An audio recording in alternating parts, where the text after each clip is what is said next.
What's up, guys and girls? It's Bobby, And Sean, And James with and better audio. we're back, baby. and I have shitty audio, so we're back. But I'm so technical. I called TikTok the other day the TikTok, so I think that just demonstrates my level now. I'm officially a boomer. You've always been a bit of a boomer, but now it's just been kind of been more realized that you're a boomer living in a 30-year-old's body. I live in the suburbs. Oh, I didn't tell you guys this. I called the cops because the fireworks were too loud and too late one night. So I think I should get a badge for that. That should be like, Karen at some. badge. Yeah, yeah. Well, no. It was 10:20 at night. So in my defense, 1020.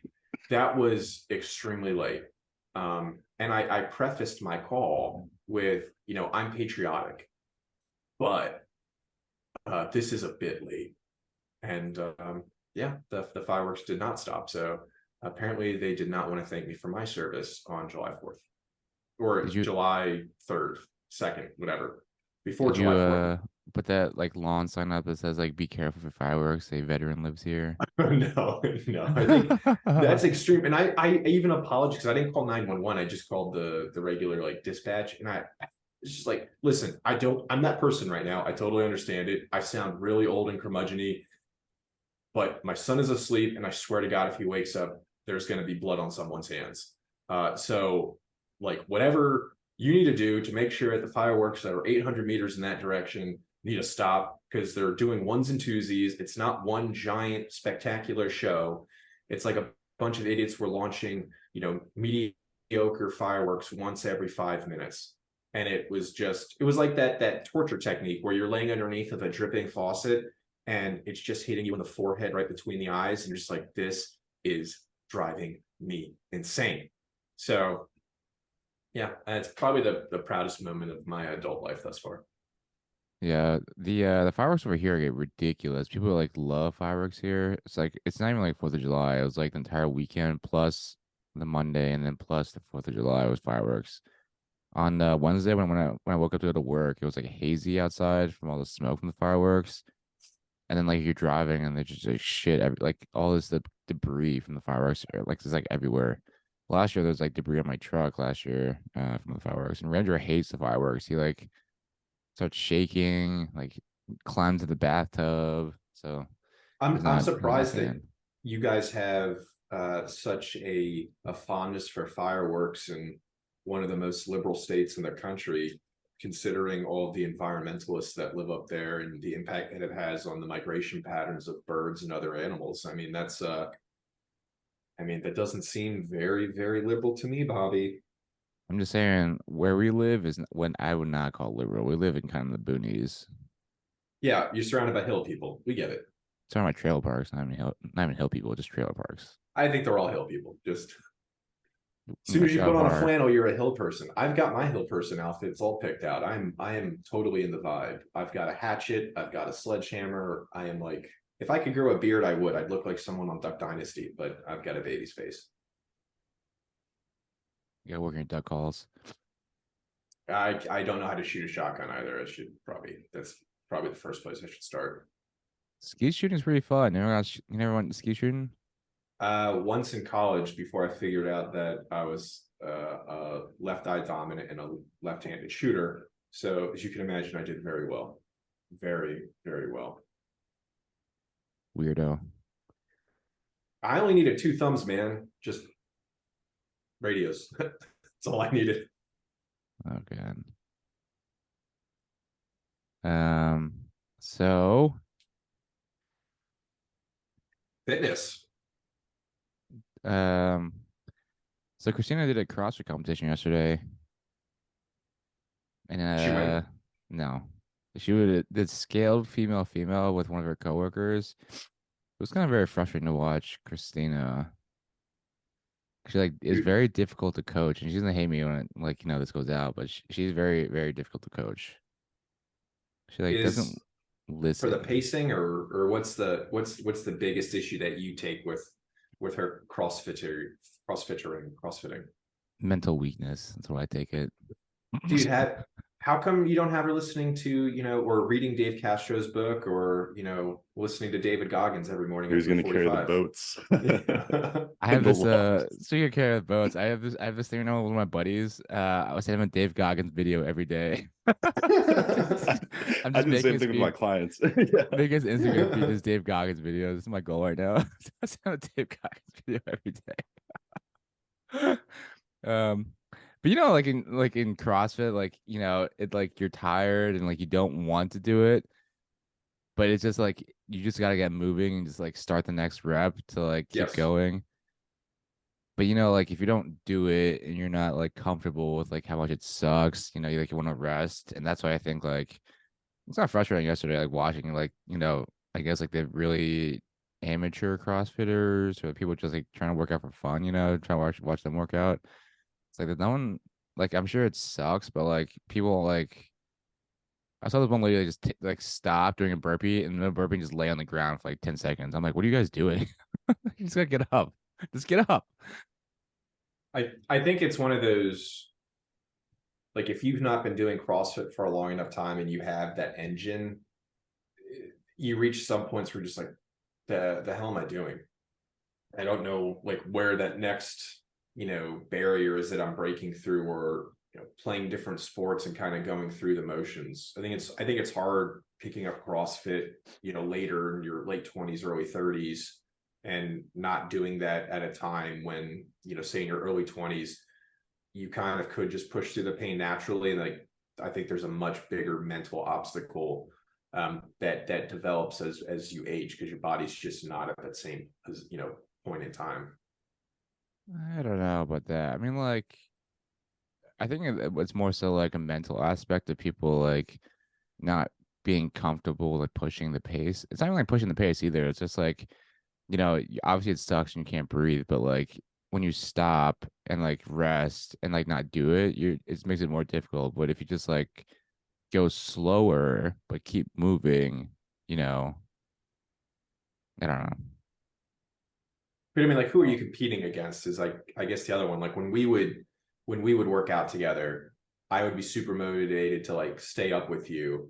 But if I went to like another CrossFit gym, if I didn't know anyone there, like, it was hard for me to be like, okay, how am I going to gauge where I should be at this point in the workout, other than just how I'm feeling? And so it was more difficult for me when I didn't know the people I was working out next to know, okay, like, I don't need to be taking a quick second break here. I can just keep muscling through it.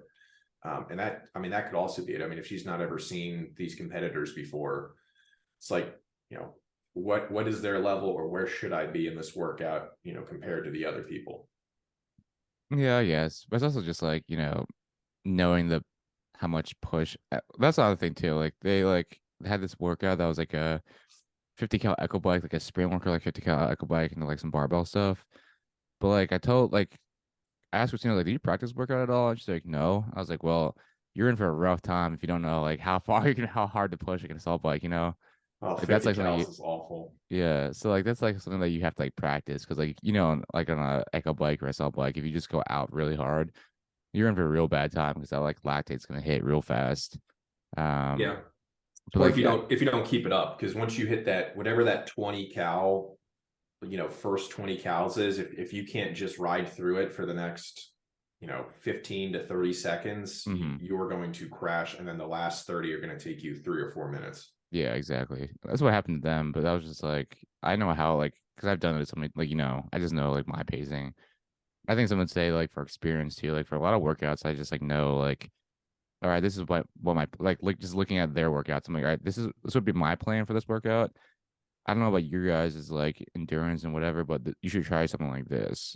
And it seems to be like, just because I've done it for so long and understand like how the workouts work and how like how it taxes and stuff. Yeah. Kind of doing this for a while. Been doing fitness for a long time. You're kind of an old head, you just, exactly what to do. I seek advice from you often when I feel like I'm not pushing it. So, um, also, I think what's good to have like a training partner is they can call you when you're bullshit. Mm-hmm. And, there's been plenty of times where you're working out, you're like, then you get that look, you're like, okay, I'm moving like pond water.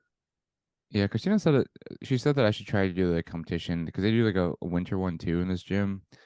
I'm like, I don't know if I'd be very interested in doing another CrossFit competition. I think I'm like kind of over competing in CrossFit. I don't know what you guys think. Do it for fun. Yeah, just Yeah, for you, fun. you don't compete for fun though. What? No way, dude. You can If definitely you're compete for competing, fun. it's not necessarily fun if you're competing. Yeah, it's not, there's no fun. It's like you're just there for, there's a 5K next week in town that I can't participate in. But when I was planning on running it, I was like, oh, I'm going to go till I throw up. Like a 5K, you should throw up at the end of the run. It's like on the APFT, ACFT after your 2 mile, you should be vomiting. That's like a short enough distance run where you can push, something disgusting out of yourself to drop 10 to 15 seconds.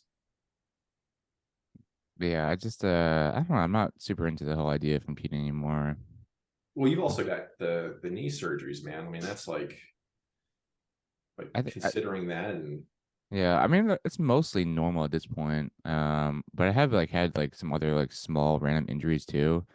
Like a couple weeks, I was like last month maybe, or like 3 or 4 weeks ago. I thought I like, tore my lat doing a pull up. It's still kind of messed up, but it's like getting better. But it's like every couple months or so, it's another small injury that just adds up.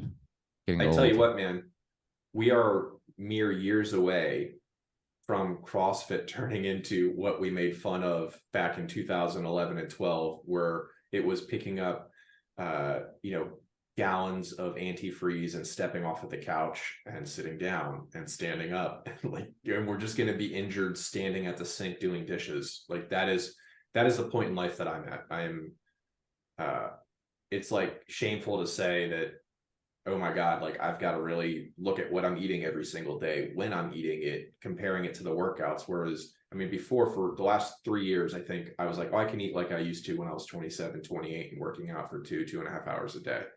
And now it's like, the hell you think you are? Like, you're going to get fat, dude. It's awful. I hate getting old. So I'm waiting for Elon Musk or Zuckerberg to come out with something I can take, because longevity means something. See, I guess like I think about it, like coming up on like 15 years of doing like CrossFit and like 20 plus years now of like lifting weights. A lot of That volume is in a this ton, body, a lot of reps. a lot of reps in the body. You're definitely someone who would have, like 100 years ago, been rolling around as part of the circus as a strongman, because nobody would have ever accomplished the kind of reps that you had knocked out in, the 20 years you were just mentioning. But now it's like, I mean, it's impressive when you keep that up and you're still managing your surgery schedules and stuff. Like, it's cool. I think it's like a lifelong activity. Yeah, I was like thinking about it. I was just like, I'm like 2 years away from being a master's level athlete now. Oh Nice. boy. Jeez. And I was like AARP is just after that. 35 is being a master's level athlete for CrossFit, so I'm right at the cusp of being a master's. Man. Wait, 35 is? Yeah, I'm pretty sure it's like the first age group is like 35 to 44 is like Oh, the that's me in a masters. couple months then. I know, it's like Okay. you should be right up on it. I'm old. Dude, you can start doing like masters stuff, and then that like it's like the APFT. Like once you get older, that 1 year you like bump up, and then your scores gets better because you're like don't Yeah, but there were a couple years on the APFT where, as you got older, oh like it's some like events, more yeah, yeah like you had to do more push-ups, your run got slower, and then like the run got faster, but you had to do less push-ups. I know they're going yeah. back to the APFT, which, for all the skinnier folks out there, that's really exciting, because that's just, all I you want to do is show off your 2 mile. honestly I'm okay with going back to the APFT. The ACFT, how it's like done, especially the ones I've taken, just take way too. It's like 3 or 4 hours to do an ACFT. It's Yeah. ridiculously long. Like you should be able to knock it out in like an hour. It should not be this whole like morning or afternoon affair where you're just there for hours just waiting for a bunch of people to like do these like subpar push-ups and stuff. Well, I think the weights are just a joke too, regardless of, you can get a really good workout out of it and it can be a good test. The weights are just, at the end of the day, laughably too little, and it's I think it's embarrassing to compare our military's fitness to like where the military was fitness wise in the 70s and 80s, when you see commercials and everyone is just lean and mean. I mean, that cadence talks that you got to be lean, to be airborne, and now it's like, I don't think so. Yeah, I mean, like I feel like the fitness should, and like you should have like a baseline like fitness that everybody should do, like the APFT, and then for like combat arms, you have a specific fitness test, like a combat fitness test that everyone that's in combat arms should do to maintain, to assess fitness level there. So it's just like, I don't think everyone needs to be able to, like, I don't necessarily think a doctor needs to be able to do like a 3 rep max deadlift, or like a spin jack carry. I think you should. You got to pick the patient off of one table and put them on another. I mean, so if anything, it should be a power clean. Yeah, Cleaning like patients. Yes, Yeah. power clean the patients. You cut somewhere near their pelvis, you cut up in their ribs, you get a nice neutral grip, and you have to slide your power hands clean. inside. Yeah, Slide behind like inside. the Austrian log at the Arnold. That's what you're practicing. That's for we've just figured it out. Grab Army, it come here. get us. We'll develop a fitness test.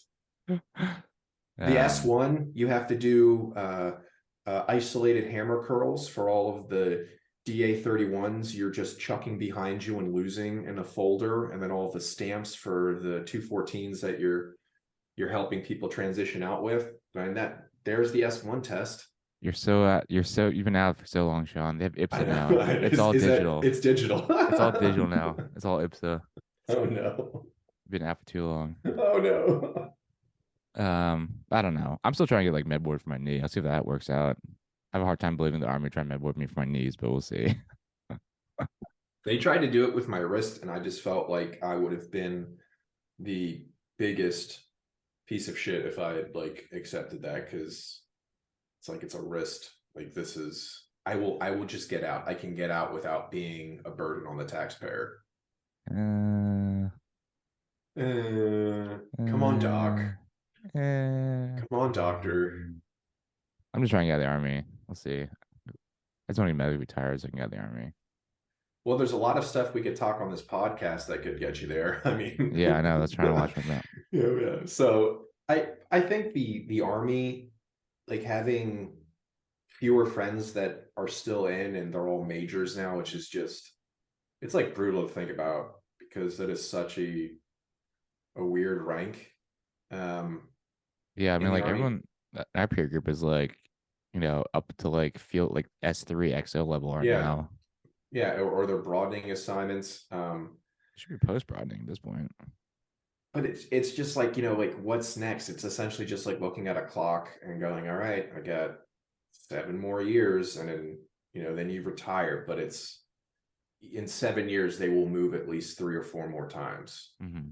And at that point, you've got families that you're toting around with you. I wish the army did a better job now, hearing their stories and having moved almost every year for 8, where it was like, hey, you're going to first cav, you're going to be at first cav until you're a field grade, unless you're going soft, so that like you really kind of love that culture, you love that unit. And it's not, oh, you're going to go to first cav for 3 years, then you're going to PCS, then you're going to go to another duty station for 3 or 4 years. It's like every couple of years, just make it a long-term move. Like you're going to be here for at least 10 years. And when you go to a school, you're not going to have to take your family with you, because for 4 months or 5 months that you're at the school, you're going to come right back and you can live in that same house. And you move your way up through the formation. So you came in as a second lieutenant, as a platoon leader. One day you're going to be the battalion 3, the brigade XO. Like that's the path and trajectory that you're on, instead of just like being just a money suck on the taxpayer from moving across country left and right for 6 months, year and a half here. And it's just like, it's tiresome. Yeah, I think that, I mean, there's obviously like pros and cons to that idea. I think that, if you stay in one spot for that long, you could definitely find a lot of cons with the idea, of like creating these like, um, like cesspits of like poor leadership and culture, and like and like units of like great culture. Sure, that might work, but like I don't know.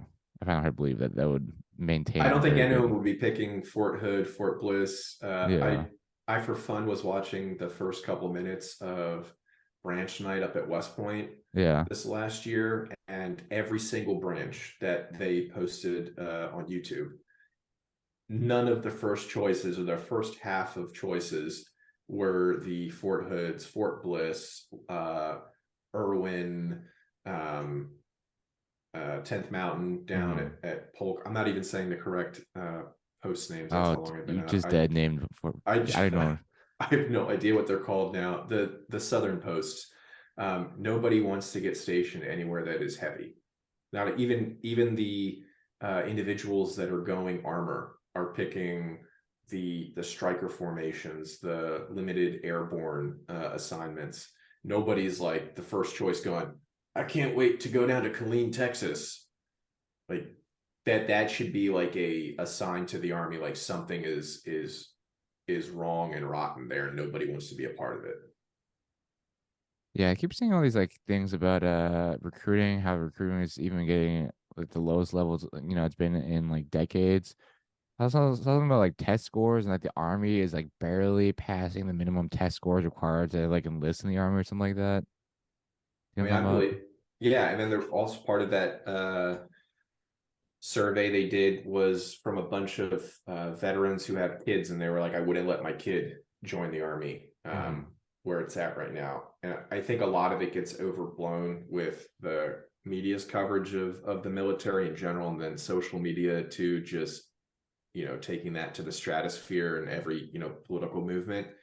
But I think there is a huge problem. And I remember back in 2000, I think it was Lieutenant General Frank or something, he did a thing how obesity is a national security risk. And Hmm.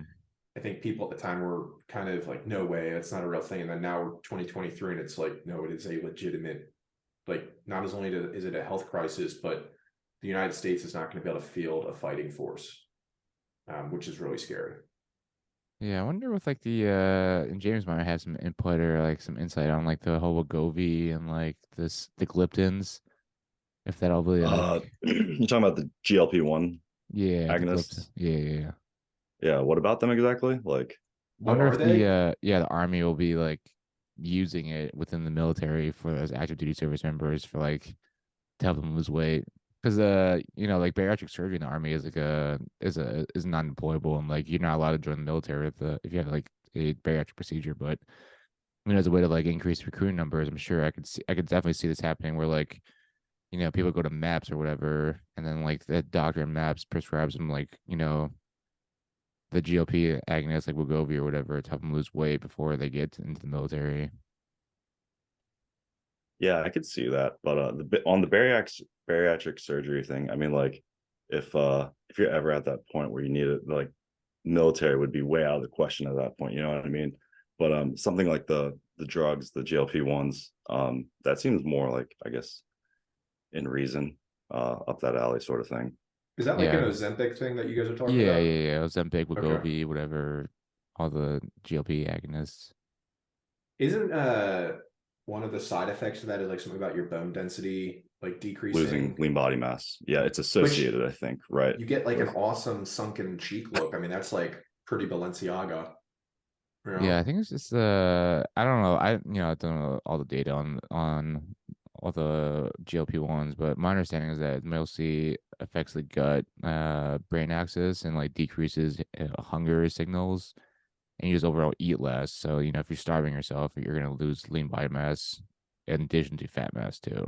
I mean, doesn't Well, fiber do the exact same thing? Like if you just increased your the fiber satiety, in your right? gut. But Yeah. the GLP-1s basically hormonally mimic the fed state, so that's how it basically like keeps you from feeling hungry or keeps you from eating, because it basically tricks your body into thinking like, hey, I already ate, so you're going to be like, yeah, I'm not really going to eat, I'm not going to I'm not going to have an appetite as much. So That's just like a sad state of affairs that that's the point that we're at. We're developing these drugs when, you know, if you just limited the types of food that you were eating, or adjusted the types of food that you were eating, or did some moderate fitness every single day, like, you know, for running, for instance, if you wanted to take a complete rest day, you know, that's acceptable. But if you just did 15 minutes, the losses that you would sustain from just doing 15 minutes compared to nothing are pretty significant. But it's like bad, like that we're relying on drugs now instead of, you know, prescribing just a lifestyle change. I think obviously it's easier for someone to be like, let me just inject myself once a week to lose weight versus actually, like, you know, putting some time and effort, some blood and sweat equity into it, you know. I lost 16 pounds in the last 6 months. I lost 10 pounds last month. Dude, we should have made like a club for that. Like, instead of the Whoop strap, be like, you know, weight loss journey with us. And it was literally just coming down to, all right, I need to make sure I do cardio for 15 minutes a day of my 60 minute that I work out. And I need to make sure that I'm not eating too many carbs at night, and I'm not eating like I was, you know, when I was 30, and definitely not when I was 25. And it's like, it works. It's like, okay, there are the abs again. Got them. Thank you. Continue living. Only if CronusFit had, like, you know, a nutrition coaching service or something. Yeah, I don't need that. My Yeah. nutrition coach, all I do is I just intermittent fast, and the weight just comes off. Just one meal a day. My nutrition coach just stares back at me in the mirror and judges me. And then my other nutrition coach is my sister, who she is the most brutal person I've ever met when it comes to, like, I know how I'm looking physically, if I'm looking either too thin, like when I was training for the Ironman, or when I was eating too much. She let me know. I was like, all right, time to make a change. I got it. Thanks for the bully. Like, that worked. But yes, we do have a nutritionist on staff. I hear he's quite good, quite busy too, which is awesome. Yeah, decent track record, I think. Quite a few testimonials now. But yeah, I think we're up to, I want to say, in the 20s, 20 some number of clients. So yeah, that's phenomenal, man. I mean, like, just being here as a resource and trying to make a healthier. What's also really cool too is you get into these services, and you hear the advice and you put it in practice, and then that kind of develops almost like a word of mouth. Like, they can just tell their friends, whether or not they come to Cronus, but like, hey, by the way, this is how I've been, you know, eating more healthy, and it's paid off. And it kind of just, hopefully it kind of spreads through, you know, society. It's kind of like what the fitness goal is, like, here's a free Ranger prep program, just disseminate, like, just make it available. Yeah. I feel like, James, like, how many of your clients stay on, like, long term, like more than a couple months? I feel like the big thing that you offer is like more of an education and, like, rather than, and like lifestyle modification choices, rather than actually like coaching somebody through things.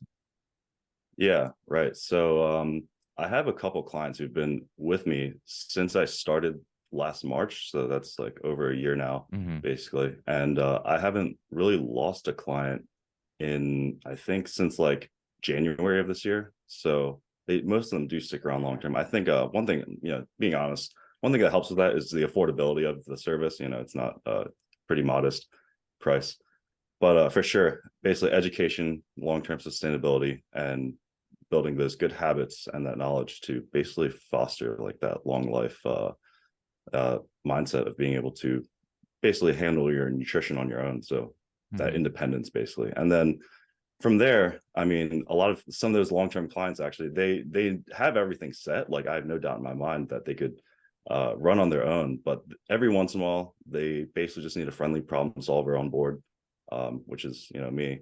And it's almost like a retainer thing. Like, I'm just, you know, there for when problems arise, but they have it, like, for the most part, like 95% of it down. When you're programming with someone and working with individuals, what are some of the, like, common pitfalls that you see, though, you know, like, kind of like individuals, you know, who are maybe going through AA, you know, they fall off the wagon around a holiday? Is there something like that in, you know, in your realm that you see often, like holidays or vacations, that kind of trip people up? So with CronusFit clients, actually, not really. Hell yeah. I haven't really had that you guys are unsuccessful. yes. Yeah. I haven't had an unsuccessful CronusFit client in like probably like 6 months now or so. Pretty much all of them make, really good progress, or just at least some progress, pretty good progress. It's the other business I work for, which is more like just general population. Think Susie wants to lose 10 pounds to fit in a bikini kind of thing. They run into kind of more issues on that end, just with basically family life, and like, oh, it's like my wife made this really good dinner, I couldn't say no. CronusFit clients don't say that. They say, well, yeah, I basically prepared my own dinner, because even though the wife and kids were eating something else, I still made it work. But yeah, for the most part, the guys that I get through CronusFit are really top notch. They do well. So hell yeah. What's the product, Oh, right? yeah. We attract a specific group of clients. I was specific breed, built different. I was Who's gonna carry the boat? who's to carry the boats Oh, I And the don't care. logs. and the logs? By the way, I heard that phrase in a my YouTube algorithm is so weird. But I was recently watching like a 3-part episode on SWIC, which is I don't think anyone's called them this, but I would say Navy SEAL JV without the diving and Yeah, sure. most of everything they do. But they try to like replicate a lot of the, surf training and getting yelled at, and the exact same phrases the Buds candidates, hear. But they were saying that it's like, who's going to carry the boat? There are some, like, I just love watching people get fit. Like if it's pararescue with the Air Force or like a Marine Raider video, I'm watching that stuff like before I work out in the morning sometimes, because it is like so motivating to see people doing stuff that you're like, yes, like you are doing the exact right thing. Like that is what distinguishes you from the general population, and then even within the military, like doing hard shit. James, when you're talking with a lot of the clients, do you find that like the CronusFit ones have like a 6 or 8 month like calendar goal? Like there is something that they are definitely training towards that is motivating them compared to like the general population that that you do on the side? Yeah, so there's definitely basically sort of a longer term or bigger picture mindset compared to Gen Pop folks, because most times they're just like, yeah, I just want to look good for the beach or whatever. But with I guess people in the military, it's kind of like for their jobs, and especially with the strength and conditioning service. I have quite a few clients who are coming to me, and they're like, you're talking like 6-9 months out from Ranger school or whatever school or selection, and they're really trying to prepare like way ahead of time. And I think it's great having that long-term mindset and just being able to prepare and plan ahead of time. So That was nice about like the military is that there's specific, always like something to be training for, like specific gates or selections or whatever. But there's always something that you have to back in your mind. That's one thing I struggle with now, is like now that I'm like not really in that field. I'm just like a doctor now. There's not much for me to train for necessarily. But I also like have transitioned from a performance, I guess, to more like a longevity approach to training too, which I think is just like the natural progression of like going from a very high intensity, like high volume. Somebody asked that the other day on our Instagram. They're like, I've been following you guys for a lot of years, but I've noticed like the volumes kind of come down a little bit. It's not as intense as it was before. And I was like, maybe it has been, just secondarily to how I feel now and how I would Yeah. train now. But certainly when I was like 20, 25, I trained drastically different than how I train now.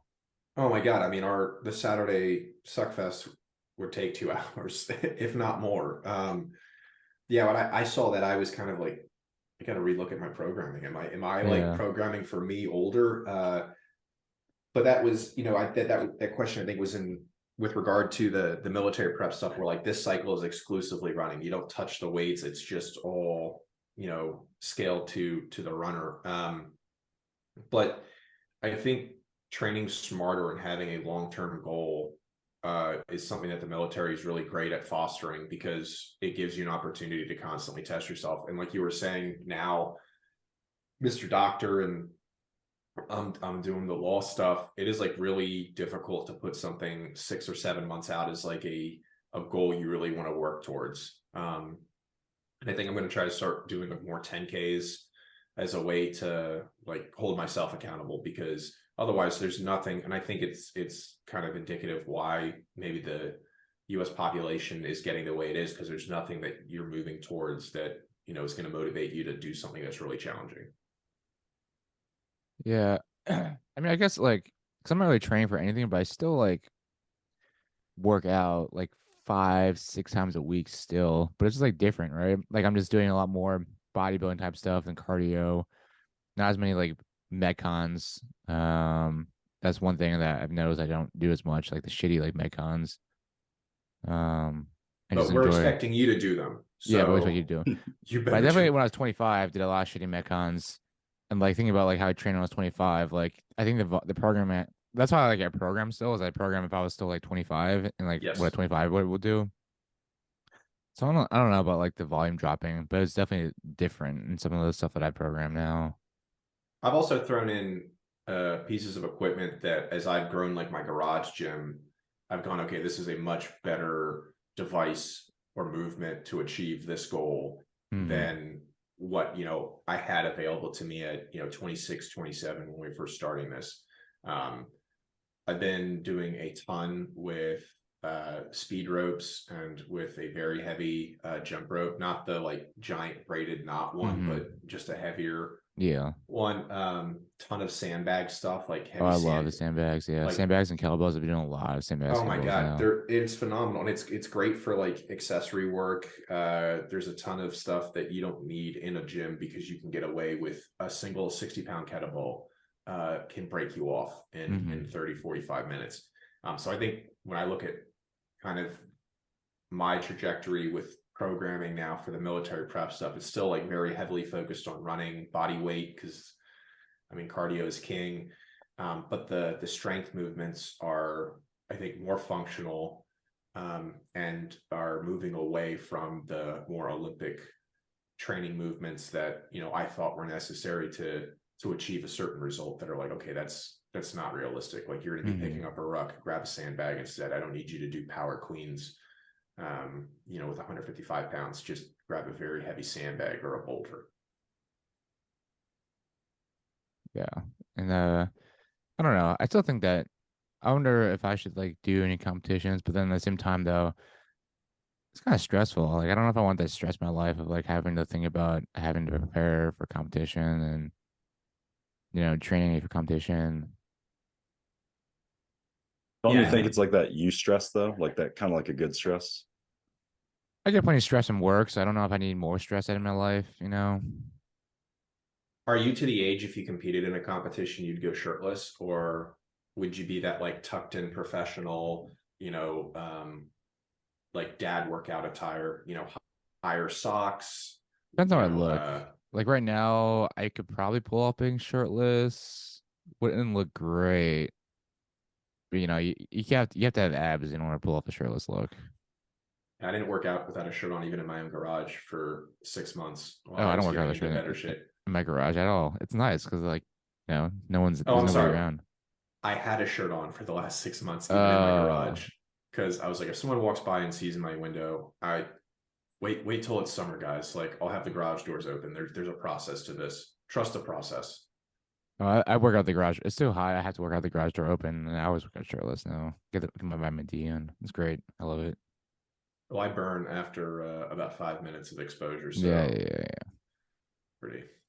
I'm a I nice, got a I'm a nice burn. healthy tan right now. Yeah, I'm very jealous of people that aren't as pale as me. My son is like see through. Better watch that skin cancer. I'm gonna get it, man. Like I feel like parts of my body, and I'm usually like, wow, it's like really nice muscle definition, right? That's the first thing I think. But then I'm like, is that a mole? Is that new? Like what is going on with my body? What are you doing? I thought having tattoos was going to shield me. Like, you know, I thought that was like a sunscreen. Doesn't work. It's, It does not work like that. I know it does not. It does not. Absolutely does not work like that. What else is new? What else am I gonna talk about? I got some topics from our volunteer actually, Dylan. He asked me yeah, gave me some topics, but I want to say I feel like we've touched on, or you guys have touched on these before. But we'll start with future of CronusFit. Do we have any plans? Like, yeah, what's that look like? I'll say, well, the app is certainly, and that's a good question. We got the app that's on the ver. I know we've been saying this for like months now. The Dude, app's we've been saying it for coming. years. We've been The talking app's about the coming. app since I was in Jersey City. The app's coming. It's coming. We're getting the final stages. 90% there. Scholarship is still going, Scholarships so are if you're going. listening to this, still apply. I don't know. I feel like it's like I have noticed a little bit like in like when we first started out, it was like this really cool process of like growing the brand, growing the company, and all this other stuff. But now, like, with the life things, like, Sean's a lawyer, I'm doing the doctor thing. It's hard to like to come up with like new innovations to like increase, I think, the reach of the organization. Um, but I'm like actually okay with like how we're maintaining it because clearly like people are still doing the programming, people are still doing the things, like people still buy the programs, they're still contributing to it. So I don't know like how much more like, I think we have it kind of dialed in. Our product is like the product, and you come to us, you get free daily programming. You have some programs that we wrote. That's one thing we could maybe do is like write new programs, but I mean, if it's not broken, don't fix it either. I mean, I completely agree. I feel like it's at this point, it's like a really well-oiled machine. I love going in and once a week checking out what the traffic is on our free archive and seeing how many people are downloading that and still picking up the Ranger Guide and the selection prep, the running programs, the functional cycles that you have that are on there. I mean, like that. And for me, that was always the goal when we first started was just like, I, when I was in different units, there was always going to be like a binder of really great programs that got passed around. Like, oh, do you have that 4 horsemen workout? In when that, from whatever workout binder, like that, that Squallier's binder. It's like, good. I just want to be a resource that someone can pull up on their phone. When the app is there, that's going to be even easier to do so. But just to constantly be able to go back and say like, oh, I really like this cycle that they ran. We could load up. I could load up more of the programs that we've run on the military prep side, but if you just hit the back button enough, you're gonna You get there find the eventually. programs that you'll get there eventually. It's a journey, okay? It's free, so just do it. Yeah, I think that I'm kind of curious to see how the app will play out. Because my idea with the app is like, to have the app, because I think what the app would offer is like the ability to search specific workouts. You can track, you can log your workouts too. Because right now, like, we don't really have a native system that allows you to like really track like your progress. It's just like this is a workout, and then you have to figure out your own way to track it. I think the app would provide like a way to like, like a $2 or $3 a month type subscription to like get access to the app, and then you can buy all the do everything through it still, and then you have access to like James, and then you'd have access to like ability to like see how other people are doing, and that's another thing I would thought about is like how we can increase like user member like engagement with each other, and that's one thing I'm hoping the app will kind of fill that gap of allowing members to like ask questions to each other and like how to do this or what kind of workout is that. Or email us still directly. I mean, I think at least once a week someone sends something to Sean at CronusFit, and it's like I'll try to get back within 24 hours. Yeah. Like so that's the other part of CronusFit that I still enjoy is like when we say we're available and we respond to everything, like we do. Or at least we try to, unless you're the company out of Pakistan that has been pushing patches on us for 6 years. We're not making patches with you. So please stop contacting us.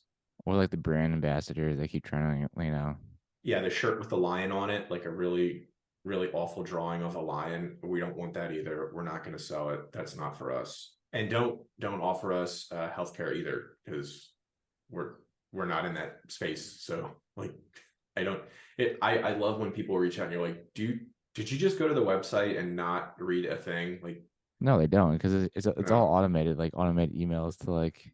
we're not selling shitty switchblade knives. Like that's not the brand.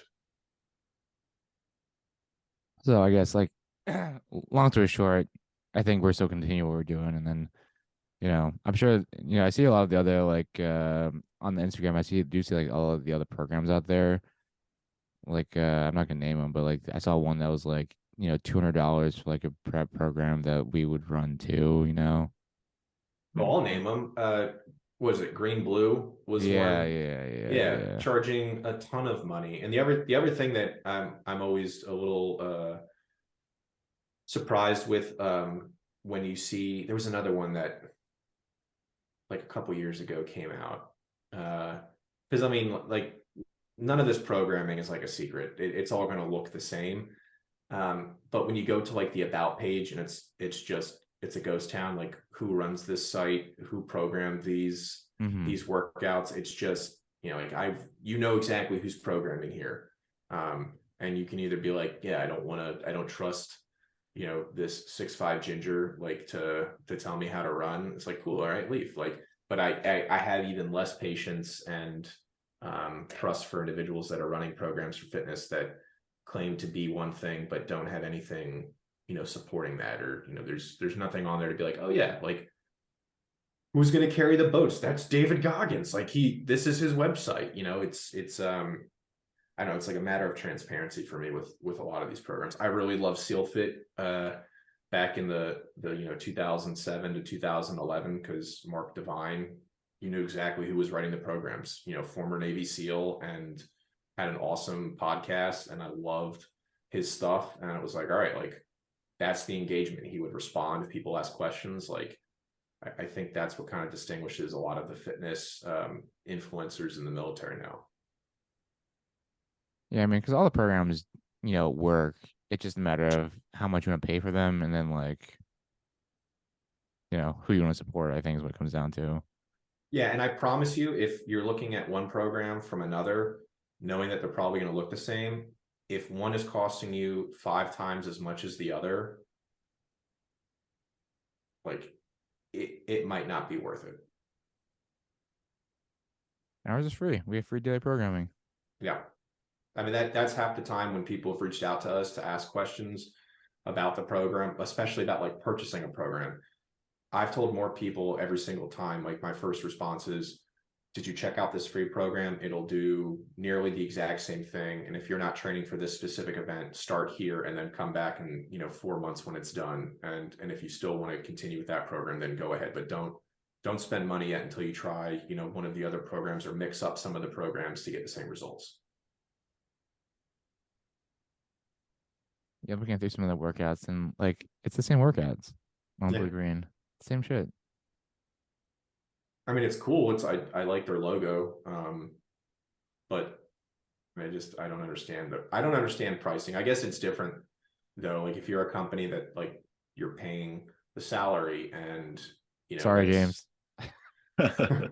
and that's putting, the roof over the head. But I think that's the unique position that we're in, that this is a nonprofit, and this is like our hobby that continues to keep us engaged with the community that we are part of, that keeps us fit, and testing all the new programs too. And it's like, we want to give back. We want fitness, not to be a secret, and affordable, because for the 18-year-old, 19-year-old out there, it's insane to think, okay, I'm expecting you to drop 100, $200 to figure out how to increase your push-ups by 15 or 20.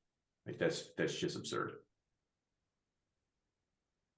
We could always increase like our marketing and like our brand engagement. I think, because how we can increase that. But I'm not a social media guru. I'm not an influencer. Yeah, I could do way more like shirtless posts on CronusFit. I mean, like, I just don't know like if that. I think that would be a negative advertising though. just get really, I'll get Alyssa to get like a spray bottle and just spray me down, and I'll just like do some thinking poses in the gym, like, today's workout really put me through the ringer. I think that would get a lot. And then just add up. We don't hashtag enough on our posts. I at least don't use any hashtags, which might like hurt our algorithm. But I mean, I think our algorithm is like, it's like kind of we have. I mean, we haven't like increased or like changed our follower count in a long time. It's just been like kind of stagnant. yeah, Well, I think it went from like over the past year, it doubled, right? Because I remember last March it was at like 25,000. Now we're at like 55,000. So like over a year, when you know what I mean? Like when you open up that time frame. I guess. I don't know. I don't really follow this. You haven't noticed? I did that No. that Google, remember that Google marketing thing Yeah. for nonprofits? Yeah. After that, we gained like over a few months, gained like 10-15,000 followers, went from Oh, like that's awesome. 25 to 35, I think, or Dude, thousand. Yeah. imagine how much we'll gain if we have an OnlyFans tied to the account. And we'll just like programming and posting workouts, we'll just each take a week on it. Like that's what you get. The first week of the month is going to be the military prep running program and Sean on OnlyFans. And then James is the second week. And so like you really just mix up, like, I don't know, what kind of photos are you going to have today? What's behind the paywall? Is it going to be feet? Is it going to be woodworking? Probably. But yeah, that would definitely build us some was it SEO? Was the Search engine optimization. Yeah. Yes. That's like an old thing. I don't think people like. Oh my really... God! Don't tell me it's old. I thought I was using a cool phrase there. Yeah, that's not really a thing anymore. Yeah. But Um, I just want to say that my plans for the future for CronusFit is just on the coaching side of things. It's definitely growing that out. I do have quite a few resources / programs. I think I'll put on the site. Like I came out with that recipe book. oh yeah. So more nutrition things. I have no shortage of basically strength and conditioning programs. So I'll look into spreading those out there as well. Either free or maybe like a couple bucks or something like that. So yeah. I can't believe you've been holding out on us on the book. You could come up with like a seasonal dish. We could a Christmas melody of how to incorporate protein powder into your grandmother's favorite Christmas cookies. Like, dude, that's marketing right there. Look at that. We just cracked the book. I just finished it like a couple days ago, so it's brand new. But yeah, it was for clients of basically all existing clients and future clients. But yeah, definitely. That's awesome. We'll spread that. John, can you turn the light on your room or something? It's so dark. Did it get darker in there? It did. Yeah, there's a storm here. Progressively darker. It progressively got darker, like as we talked.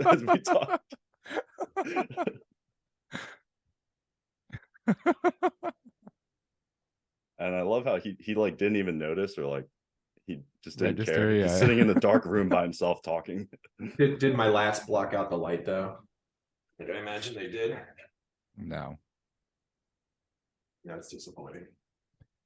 But I don't know. I mean, like, I feel like the product, like, I don't know how much more that we should or could do to like improve the product. Like, I kind of like where it's at right now. Like, you have the free programming, you have the programs that you can pay for, you have like a bunch of options. Then like, there's enough content to keep you engaged for like years if you do the program. So like, and it's not meant to be. I don't think it's supposed to be the end all be all, but like a thing that you can start out at it and then move on to different things. And once you learn how to do it yourself, then you learn how to do it. I think the coolest thing we talked about this like 5 years ago. If we were co-located, was like opening up a gym. Like that would have been the next step, but that's not like a sustainable, business idea either, because just like everyone working from home, garage gym tech is really great now. It's like I would never go get a gym membership with what I've got in my garage for the same cost of a year's membership at a CrossFit box. It would be interesting, James, if you did want to move out here and like start a gym. Open up a gym around ideas now. You want to open up a gym around here? Just like that probably. What kind of gym would it be? Like strength and conditioning or strength and CrossFit or something like that? Probably strength and conditioning, yeah. Yeah, that'd be pretty nice. But is basically the demographic fit for it? Like, do you know? I think Washington's pretty like between Washington, Colorado. I think those states would be great to open up gyms because it's like the most fit states in the country. Especially because there's a military base here, so like you obviously there's a big client group that would for sure be interested in that. We should do it in Hawaii. I can do environmental law on the side, which is like my passion project. We can get totally jacked and surf.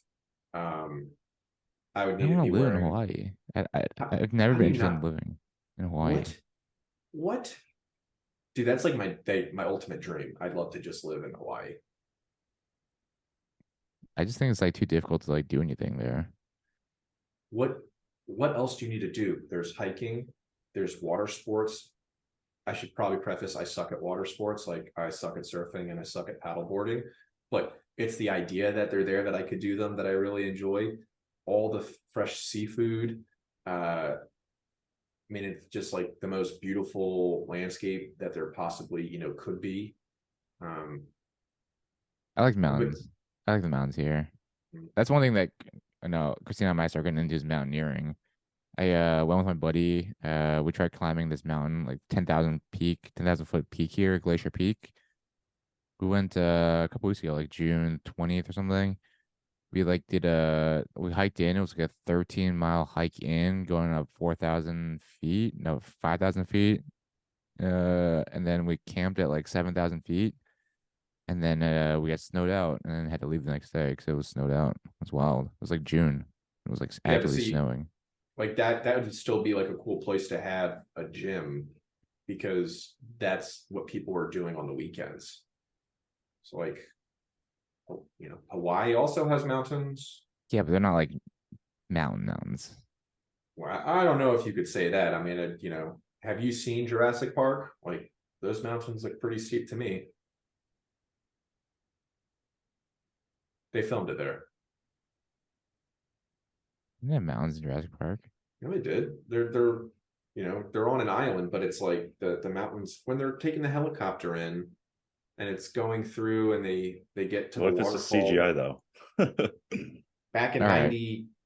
90 what? Oh, we haven't talked about good shows. I just finished Succession. I thought it was pretty good. Succession I thought was really good. And I was like talking shit to Christina. I was like, I understand business. I watched Succession.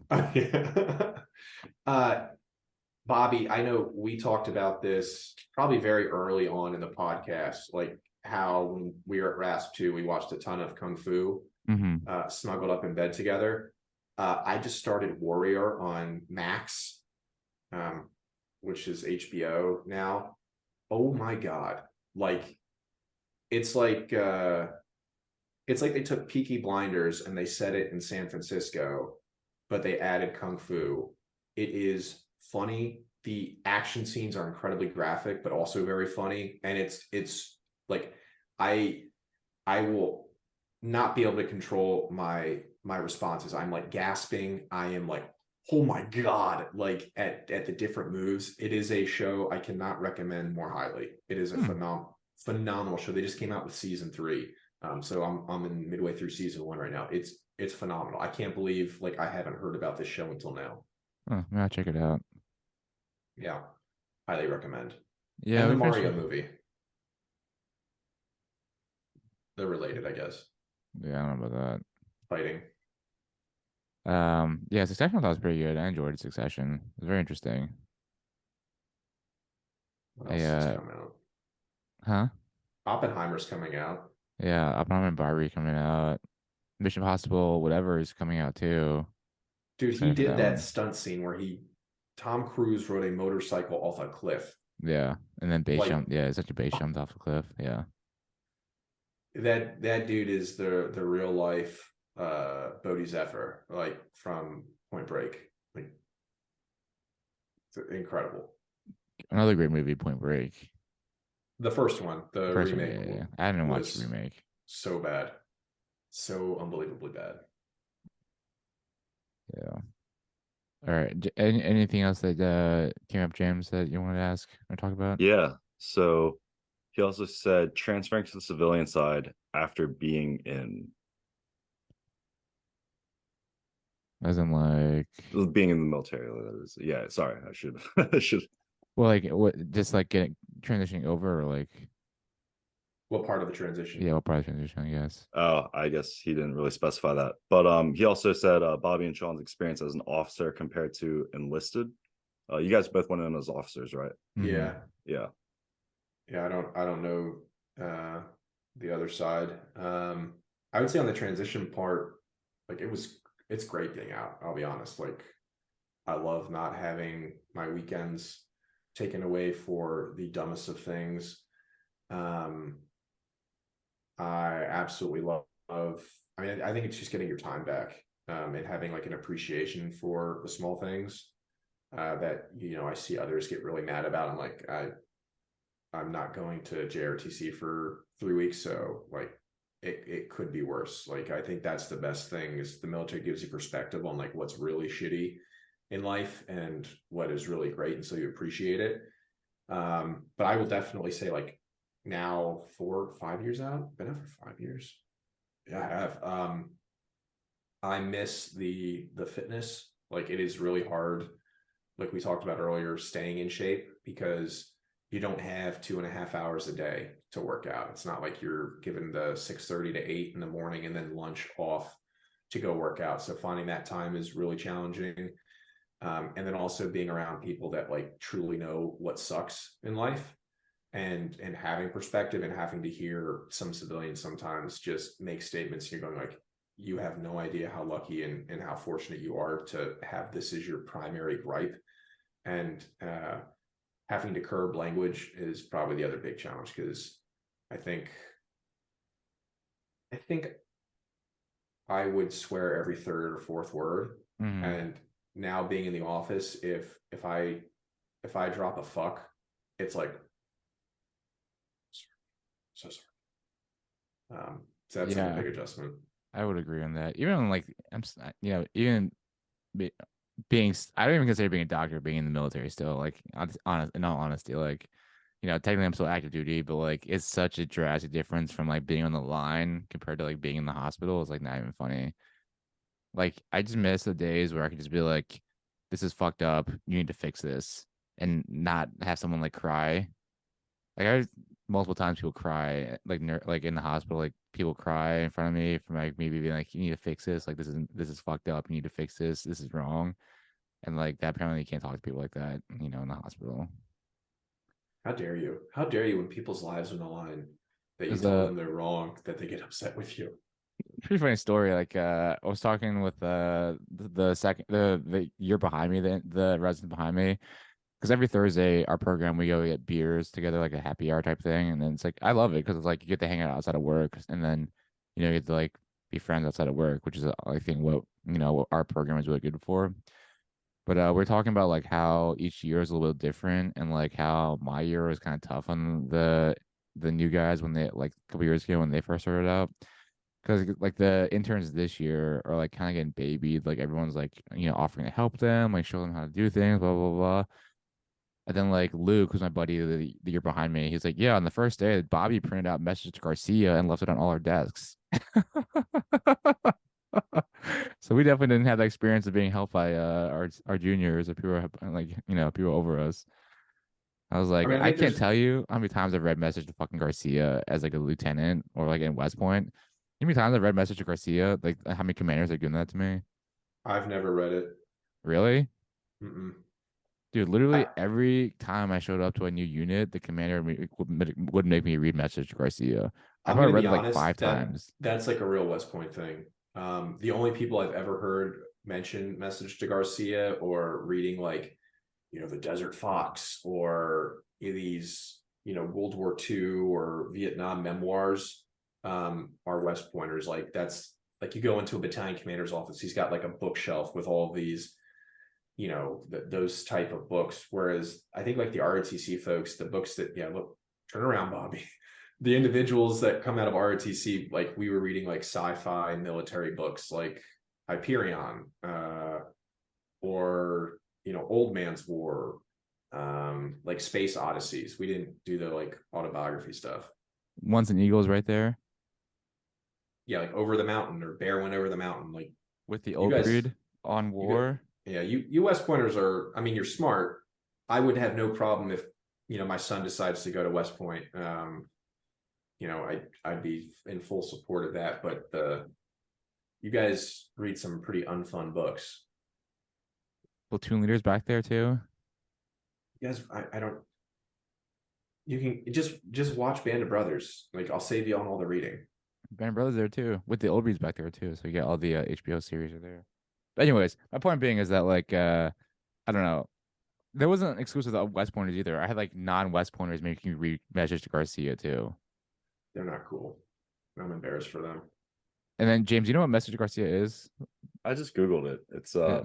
about expressing the value of individual initiative and Yeah. conscientiousness in work. So, Yeah. yeah, I see the angle there, but Yeah, it's basically it's like the prototypical short story that like, that you're given a mission. You don't ask how to do it, you just get it done. And that's how, it should be. You don't ask questions, just get it done. Nobody cares how you do it, just get it done. Which is, very very applicable in life. Machiavellianism. It's very applicable in everyday life, especially so in the hospital when you're like an intern in the hospital, and you're a new doctor, and you don't know how to do anything. You just gotta figure it out Yeah, he's got a broken foot. Listen, just fix it, get it done. Right, I took it off below the knee. Like, I got it done.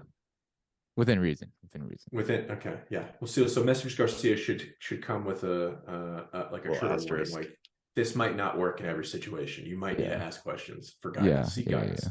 Yeah. Seek guidance when needed, but someone tells you to, whatever.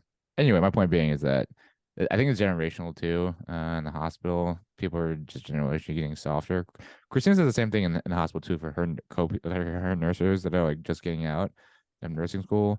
She says they all like lack critical thinking, aren't able to like independently do things, aren't used to like making decisions, and like have to ask questions for everything. And they're also like way more sensitive. So Gen Z entered maybe the chat. what's that? Gen Yeah, who Z sounds like the entered the boomer chat. now? Yeah, I was like, maybe the boomer in me is coming out more, but I don't know. Let it flow, Bobby. Like, I mean, that's we're what they say about some. every generation, though, right? Every new generation, that's what they said about millennials too, and all that stuff. So Yeah, you know it's what I it's also hate normal. about that? I hate the boomers that try to, when they talk about Gen Z or millennials, they'll go, I'm the most impressed. Like, they're the ones that are out there doing X, Y, and Z. It's like, nobody likes you for saying this. Like, your generation thinks you're weak, and the younger generation thinks you're just extending platitudes so that like you stay relevant. Like, go away. Go home. Go home and have your tapioca pudding. Like, let the millennial rise. I'm just glad that like millennial bars and restaurants are a thing now where they're like I think it's and Juliet is a play on Broadway that's based off the Romeo and Juliet thing, but like all of the songs are Backstreet Boys and Britney Spears, like stuff that we would appreciate listening to. What are you? I I don't know don't what you're talking about. What is this gibberish you're speaking? this this is just about the generational gap. How do you know? God, you're so uncultured, you swine. This is gibberish. Do you not read Broadway plays? No, who's How Broadway dare you? plays? Who has time for that? How dare you? You know what I read? I read textbooks. I read the big books. Oh, brother, With real fun guy here, huh? there's a story. There's actually a pretty funny story about University of Washington. There's this cardiothoracic surgery fellow who like made some like yelled at a nurse essentially. Like the nurse was like said something, making some comments, and he's like, "No, I read the big book. You read the small book." It's like some nurse. And that's like his like that quote's like on the wall like at the University of Washington CT. So I read the big book and a picture of him. So I make the comment now. I read the big books. I read the big books. Yeah, you've got them displayed for everyone to see. Your West Point library there. It's a good library. Have great books here, man. I read Warhammer stuff. That's Oh where you learn man, it. That's where you learn about real leadership. I that don't need to Warhammer hear. shit, dude. There's that the friend of the podcast. You know who I'm talking about, right? Yes. Yeah, that guy. First of all, Oh, he's quite a character, but he does not shut up about Warhammer, and he tells me you two both talk about it like oh, every day, daily. right? I Daily love we Yeah. talk about Warhammer. We will send like different models and paintings, updates on our armies, where we are, and we were both reading the same book. Yeah, Warhammer's a way of life. I listen to audiobooks of Warhammer on the way to work sometimes. So it's like a book and sort of like a board game, right? Yeah, so it started out as a tabletop game with minis, and then similar to like how when Star Wars started out, they kind of expanded the Star Wars universe and the canon. The same thing happened with as Warhammer came up with more armies and different chapters and different factions. People started writing about it, and it's like massive. Video games are coming out. Henry Cavill wants to start a Warhammer show. after he's left The Witcher, and it's just, it's hugely popular amongst the nerd community. I'm playing Diablo 4 if anybody cares. Oh, dude, I've been watching all of the cutscenes, which are phenomenal. Diablo 4 is a lot of fun. Anybody out there? Yeah, I don't have time for video. I just finished my living room, built-ins and fireplace, so if maybe I can start that. It's not for you. It's not for me. I'm not cool enough to play your video games. No, because I can see you playing. You'd be like, what are these numbers? What is strength? I could see you being like What Christina, is just like, strength? I've played video games What before. is strength? How dare what you? is this attribute? What does this mean? What does skill mean? I just sent you guys a photo of what I finished building, which is a real indication of strength. I've bent wood. I've shaped the earth. So like, but how dare you? I don't know how to play. I wouldn't know how to play a fantasy game on the computer. Well, I wouldn't actually, because I wouldn't know how to open it. I'm really bad with that stuff. Wow, you did all the recess shelving? Yeah, I did all the shelving. I did the table. I did the frame around the TV, the brickwork, everything there, minus the couch and the actual fireplace insert. That was very Wow. professional. You should Got a real what's that guy's name? Ron Swanson here. Oh, dude, he's got an awesome wood shop outside of LA. But yeah, that's the goal. Next is a dining room table. make a side hustle. Be your side hustle. I should be on Etsy. You could. That's like apparently a pretty good business model doing Etsy. Yeah, if you can send me a video of doing 50 burpees in less than 3 minutes, you'll get 10% off your order. That's how I'll incorporate CronusFit. But as a penalty, if you don't, it's a 10% increase. That's your buy-in. It's a fat tax. Yeah. Yeah. I don't know. I've come to realize that like my hobbies have kind of lacked a little bit with being with medicine. Research here was really nice, like having all this time off to like do other things, but I got more into outdoor stuff, some skiing, some more hiking. Dude, I love when you guys post videos and photos of when you like are going and being like real life functional fit climbing. You've got your tent and your stove and stuff. I mean, it's really cool. That's one thing that being really fit has made me really like been really nice is that like I've never, felt like my fitness is holding me back from doing outdoor activities, which I think is a big thing. Yeah. Like certainly like if you're like not as fit, carrying with like walking around with weight, like when we climbed that mountain, like where we tried climbing the mountain, I was like, I'm pretty good at like walking with weight on my back, and like I don't I don't do it very often, but I like wasn't the slowest one, and certainly like wasn't holding the group back, so that's always a good feeling. Yeah.